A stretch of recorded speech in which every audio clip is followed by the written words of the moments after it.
नमस्कार विद्यार्थियों, education point Haryanvi पर आपका स्वागत है। विद्यार्थियों, आज का जो हमारा विषय है वो है छोटा मेरा खेत कविता का अनुवाद। तो आइए देखते हैं।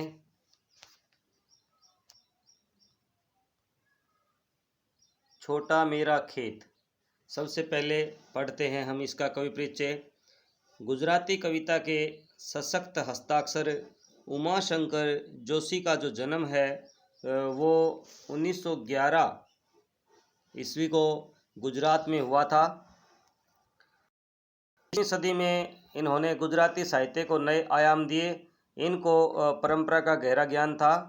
इन्होंने गुजराती कविता को प्रकृति से जोड़ा, आम जिंदगी के अनुभव से परिचय कराया और नई शैली दी। इन्होंने भारत की आज़ादी की लड़ाई में भाग लिया तथा जेल भी गए।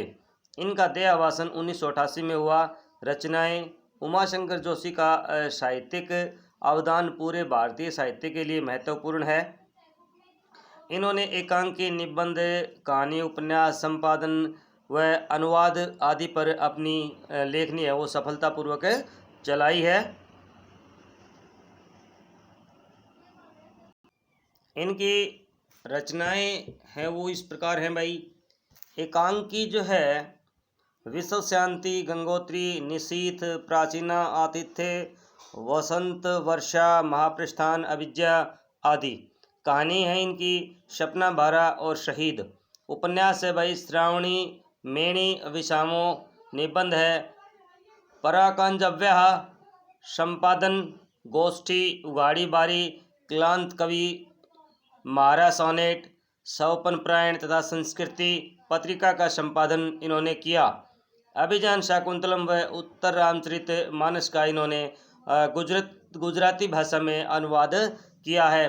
तो विद्यार्थियों, अभिज्ञान शाकुंतलम है ना, ये दुनिया भर में प्रसिद्ध एक संस्कृत काव्यखंड नाटक है जो दुनिया भर में प्रसिद्ध है।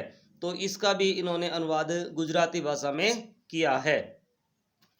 इनकी काव्यगत विशेषताएं। उमाशंकर जोशी ने गुजराती कविता को नया सौर व नई भंगिमा प्रदान की है। इन्होंने जीवन के सामान्य प्रसंगों पर आम बोलचाल की भाषा में कविता लिखी। इनका साहित्य की विविध विधाओं में योगदान बहुमूल्य है। हालांकि निबंधकार के रूप में ये गुजराती साहित्य के बेजोड़ हीरे माने जाते हैं।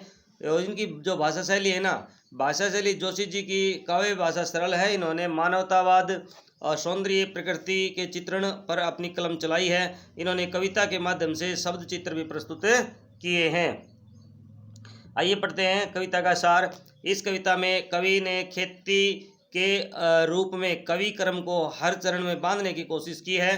कवि की को कागज का एक जो है ना पन्ना एक चौकोर खेत की तरह लगता है। इस खेत में किसी अंधड़ अर्थात भावात्मक आंधी के प्रभाव से किसी क्षण का बीज बोया जाता है।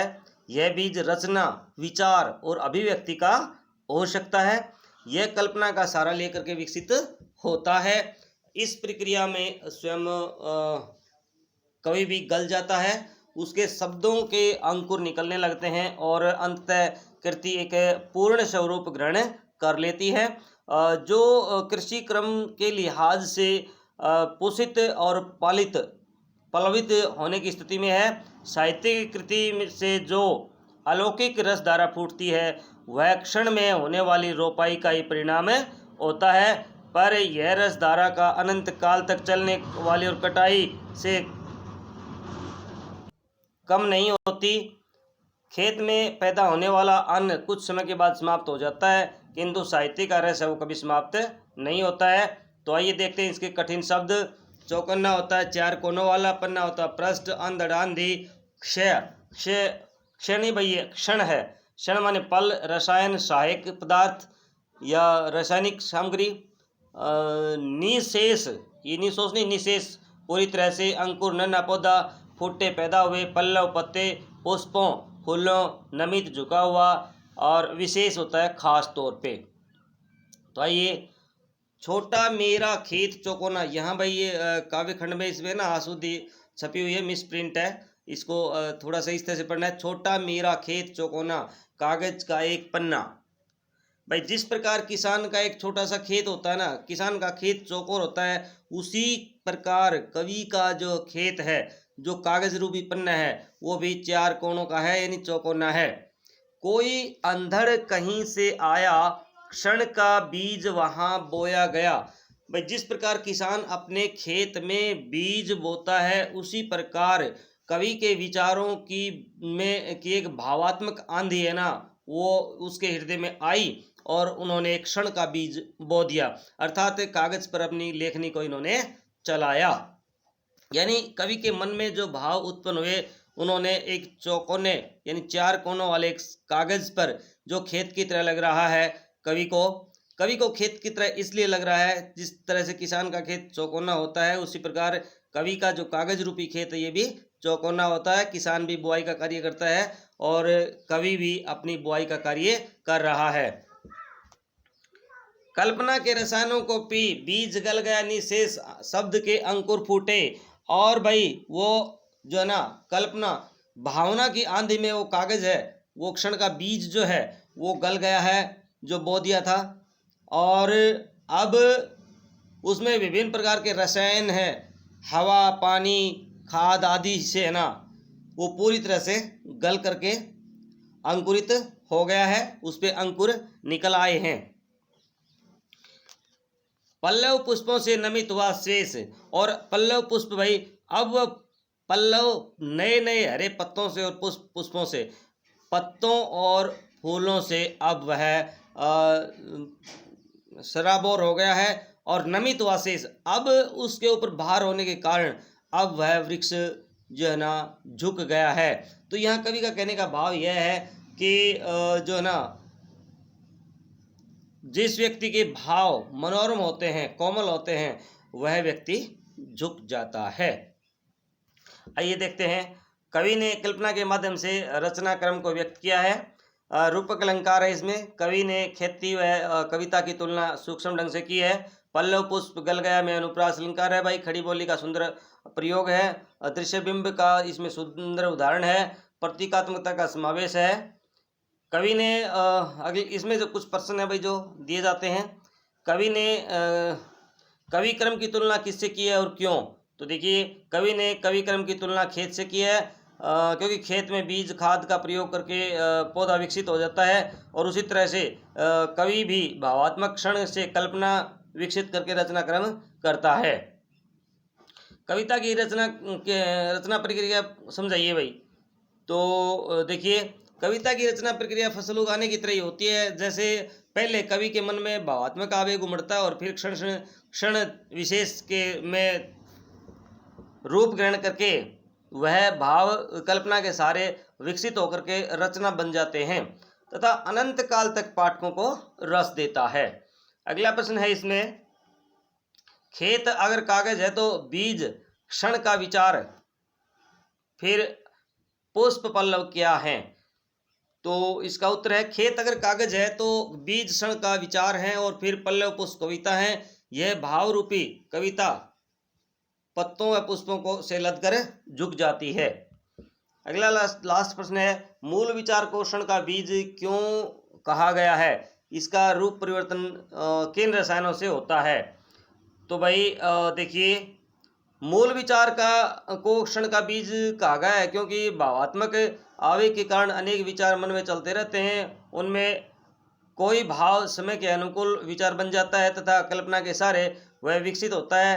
कल्पना व चिंतन के रसायनों में से उसका रूप वो परिवर्तित होता है।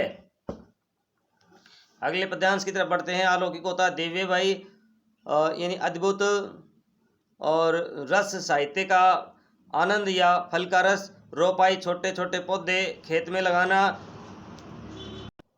अमृत धाराएं, रस की धाराएं, अनंतता सदा के लिए, क्षय जो कभी समाप्त ना हो, यत्र यतनी पात्र, ये पात्र मैंने बर्तन भाई, छोटा मेरा खेत चौकोना।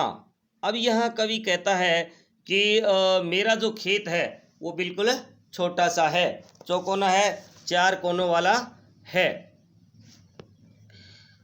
कागज का एक पन्ना, जिस प्रकार कागज का एक पन्ना होता है, कहीं से कोई अंधड़ आया, यानी कोई अंधड़ कहीं से आया, कोई विचारों की जो आंधी है वो कवि के विचार में आई, मन में उत्पन्न हुई।